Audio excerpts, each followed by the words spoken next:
Hi folks, it's Joan Charles here.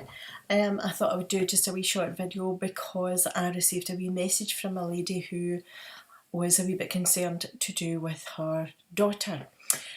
Basically what she was saying was that, her daughter was coming out and saying different wee bits and pieces about people that she could see and that she was talking about from the past, and the lady was a wee bit kind of worried and concerned. Now, having been there myself as a young child, I know exactly what it's like when you have the sense and the feeling that there is something there. You think it's you don't think, you know it's very real, but trying to convey that to somebody else is very, very difficult. And especially if parents don't understand how intuition and psychic children work, because to be honest, first and foremost, we come into the world, we're all very intuitive.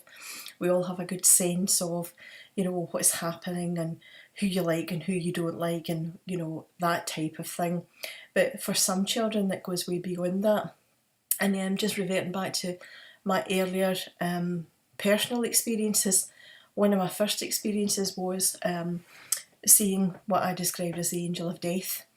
Not the nicest, I have to say, especially when I was very young and wondering what on earth it was, but I knew instinctively this was what it was, and was quite worried and quite disturbed, as you can imagine, by that, and thinking that this dark shadow had come for me, when in fact the following day I discovered it wasn't for me. It was actually my uncle had passed away the night previously, and so that actually reinforced the feeling that obviously what I was thinking or feeling was obviously correct.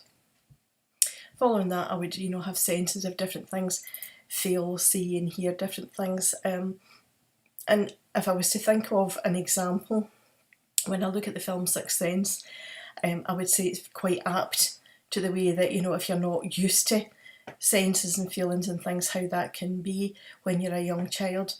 But, if parents understand how it is and to nurture it and to not make it scary, because in actual fact it's not scary. It's just a natural sense that we all have. We can tune into different things, different elements, different realms. And it's only by conditioning as we grow that we're taught that we shouldn't do this, basically. So very much it's conditioned out of us.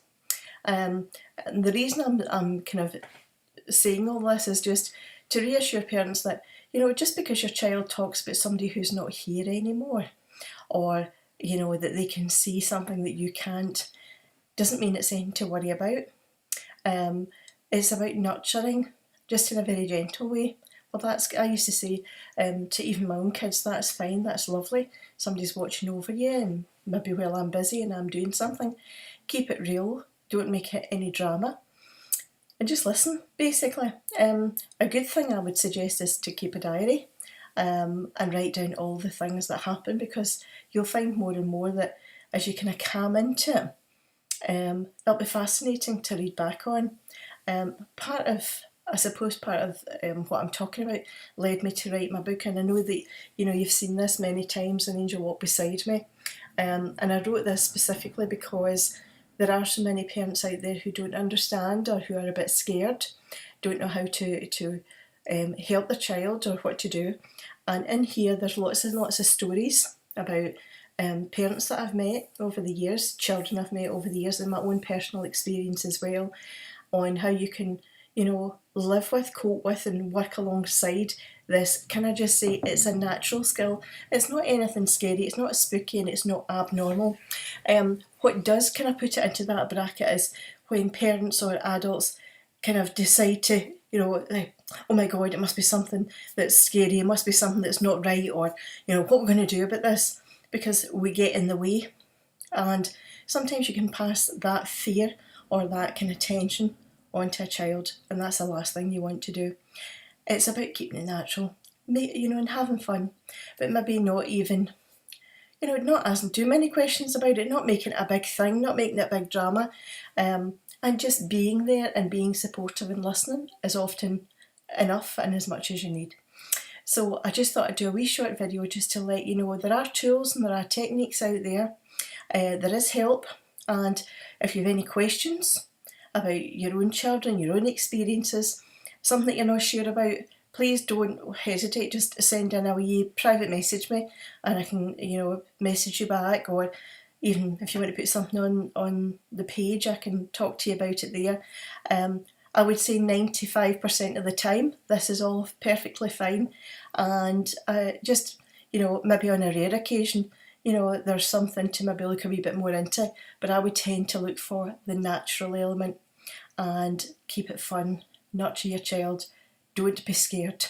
When you give something your attention and your fear, all you're doing is feeding something. When you make it light and you chat about it and you keep it natural and very normal, what we do is we bring all of that side of it down, because that's definitely not where you want to be for yourself or for your child. So again, if there's any questions or any things you want to ask about your psychic children, or children with angels, or your own personal experiences, maybe something that you're not sure about, don't hesitate, just let me know. Okay, thanks for watching.